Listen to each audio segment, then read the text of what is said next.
તો આજના વિડીયોમાં આપણે ટકાવારીના દાખલા પાયાથી કરતા શીખીશું, જેમ કે 200 ના 10% કેટલા થાય। અહીંયા તમે 200 ની પાછળ ગમે તે લગાડી શકો છો, જેમ કે 200 રૂપિયાના 10% કેટલા રૂપિયા થાય, 200 ચોકલેટના 10% કેટલા ચોકલેટ થાય, 200 લોકોના 10% કેટલા લોકો થાય, 200 કિલોગ્રામના 10% કેટલા કિલોગ્રામ થાય અને 200 કિલોમીટરના 10% કેટલા કિલોમીટર થાય। મતલબ તમે પાછળ કંઈ પણ લગાડી શકો છો, પણ દાખલાની રીત આપણે એક જ રહેશે। તો ચાલો વિડીયો શરૂ કરીએ।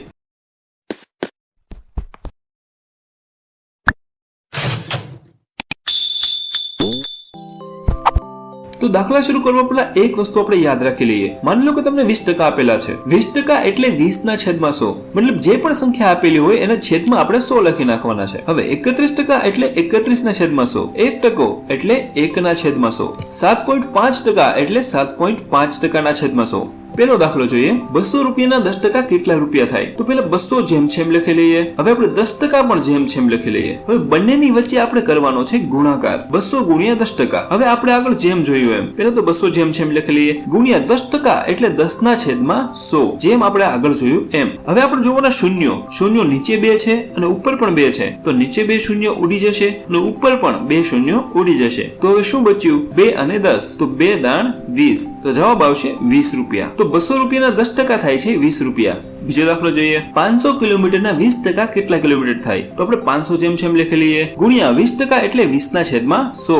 પહેલા તો 0 ઉડાડીએ, નીચે 0 0 ઉડાડીએ અને ઉપર પણ 0 0 ઉડી જાય, તો શું બચ્યું છે? તો આપણી પાસે 5 બચ્યા છે ગુણ્યા 20 બચ્યા છે, તો સીધો ગુણાકાર કરીએ, 20 પંચા 100, તો 500 કિલોમીટરના 20% થાય છે 100 કિલોમીટર। આગળ જોઈએ। 600 બાળકોના 40% બાળકો કેટલા થાય? તો પેલા 600 જેમ છેમ લખી લઈએ, ગુણ્યા 40% એટલે 40 ના છેદમાં 100, નીચે 2 0 ઉડાડીએ તો ઉપર પણ 2 0 ઉડાડીએ। હવે જે પણ બચ્યું છે એ લખી નાખીએ, 6 ગુણ્યા 40, 6 ચોક 24 અને 1 0 લગાડી દેવાનો, 240 બાળકો। તો 600 બાળકોના 40% થાય છે 240 બાળકો। આગળ જોઈએ। 900 ના 5% કેટલા થાય? તો 900 જેમ છેમ લખી લઈએ, ગુણ્યા 5% એટલે 5 ના છેદમાં 100, નીચે 2 0 ઉડાડીએ, ઉપર પણ 2 0 ઉડાડી દઈએ। હવે જે પણ બચ્યું છે એ લખી લઈએ, 9 ગુણ્યા 5, તો ગુણાકાર કરીએ તો 9 પંચા 45, 900 ના 5% થાય છે 45। 300 ના 9%, તો 300 જેમ છેમ લખી લઈએ, ગુણ્યા 9 ના છેદમાં 100, નીચે 2 0 ઉડાડીએ તો ઉપર પણ 2 0 ઉડાડીએ। હવે જે પણ બચ્યું છે એ લખી લઈએ, 3 ગુણ્યા 9, તો 3 9 27, તો 300 ના 9% થાય છે 27। આગળ જોઈએ। 850 ના 40% કેટલા થાય? તો 850 જેમ છેમ લખી લઈએ, ગુણ્યા 40% એટલે 40 ના છેદમાં 100, નીચે 2 0 ઉડાડી દઈએ, ઉપર પણ 2 0 છે, 1 અને 2 બંનેને ઉડાડી દઈએ। હવે જે પણ બચ્યું છે એ લખી લઈએ, 85 ગુણ્યા 4, તો 85 ગુણ્યા 4 કરશું તો જવાબ આવશે 340।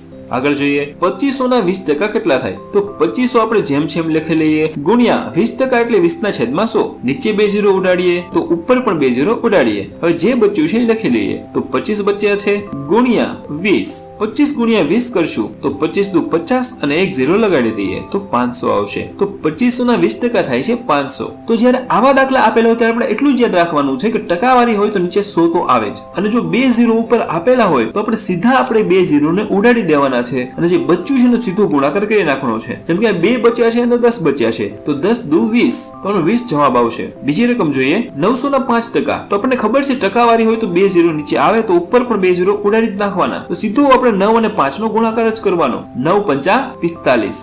એવી જ રીતે 300 ના 9%, ટકા પૂછેલા છે એટલે સીધા આપણે 2 0 ઉડાડી જ દેવાના, જે બચ્યું છે એનો ગુણાકાર કરી નાખવાનો, તો 3 9 27। 500 ના 20%, તો અહીંયા પણ 2 0 ઉડાડી જ દેવાના, 5 અને 20 નો ગુણાકાર કરીએ, 20 5 અને 100, તો 500 ના 20% 100 થાય છે। તો આપણું પહેલું સ્ટેપ અહીંયા પૂરું થાય છે। પ્રેક્ટિસ માટેના દાખલા સ્ક્રીન ઉપર દેખાય છે, અને ગણજો અને પ્રેક્ટિસ કરજો। આગળ જોઈએ। 250 ના 15%, હવે માની લો આવી રીતે કંઈક દાખલા આપેલા છે, હવે 2 0 ઉપર ઉડતા નથી, તો આ દાખલા કઈ રીતે ગણશું? બરાબર ધ્યાન રાખજો, બહુ સરળ છે દાખલા। પહેલા 250 લખી લઈએ, ગુણ્યા 15% એટલે 15 ના છેદમાં 100, હવે 1 0 તો ઉડી જ જશે, બરાબર, 1 0 નીચે ઉડશે અને 1 0 ઉપર ઉડશે। હવે જે પણ બચેલું છે એ લખી લઈએ, 25 બચ્યા છે ગુણ્યા 15 બચ્યા છે, પણ હજી છેદમાં 10 બચ્યા છે, તો આપણે એ 10 છેદમાં લઈ લેશું। હવે 25 અને 15 નો ગુણાકાર કરીએ તો આપણી પાસે જવાબ આવશે 375 અને 10 જેમ છેમ નીચે છેદમાં લખી લઈએ। હવે અહીંયા તમે એક વસ્તુ યાદ રાખજો, તો તમારો દાખલો આગળ ગણવા નહીં પડે। છેદમાં અહીંયા 10 આપેલા છે, છેદમાં 1 0 છે, તો ઉપરની સંખ્યામાં આપણે 1 પોઈન્ટ ખસેડીશું, બસ આપણે એટલું જ આમાં યાદ રાખવાનું છે। તો જવાબ આવશે આપણી પાસે 37.5। તો 250 ના 15% થાય છે 37.5। આગળ જોઈએ 235 ના 42%. હવે 235 જેમ જેમ લખી લઈએ ગુણ્યા 42 એટલે 42 ને છેદમાં 100. હવે અહીંયા 0 ઉડે એમ છે જ નહીં કઈ, તો આપણે સીધો ગુણાકાર કરીએ 235 ગુણ્યા 42 છેદમાં 100. 235 ગુણ્યા 42 કરશું તો જવાબ આપણી પાસે આવશે 9870 અને છેદમાં 100 જેમ જેમ લખી લઈએ. હવે આપણે આગળના દાખલામાં જોયું એમ અહીંયા છેદમાં 2 0 છે, તો ઉપરની સંખ્યામાં આપણે છેલ્લેથી 2 પોઈન્ટ ખસેડશું તો આપણી પાસે જવાબ આવશે 98.70. આગળ જોઈએ 95 ના 26%. 95 જેમ જેમ લખી લઈએ ગુણ્યા 26% એટલે 26 ના છેદમાં 100. અહીંયા 0 ઉડે એમ નથી, તો આપણે સીધો ગુણાકાર કરી લઈએ 95 ગુણ્યા 26 અને છેદમાં 100 જેમ જેમ લખી લઈએ. 95 ગુણ્યા 26 કરશું તો જવાબ આવશે 2470 અને છેદમાં 100 જેમ જેમ લખી લઈએ. હવે આપણે જેમ આગળના દાખલામાં જોયું એમ છેદમાં 2 0 છે, તો ઉપરની સંખ્યામાં છેલ્લેથી 2 પોઈન્ટ ખસેડશું તો જવાબ આવશે 24.70.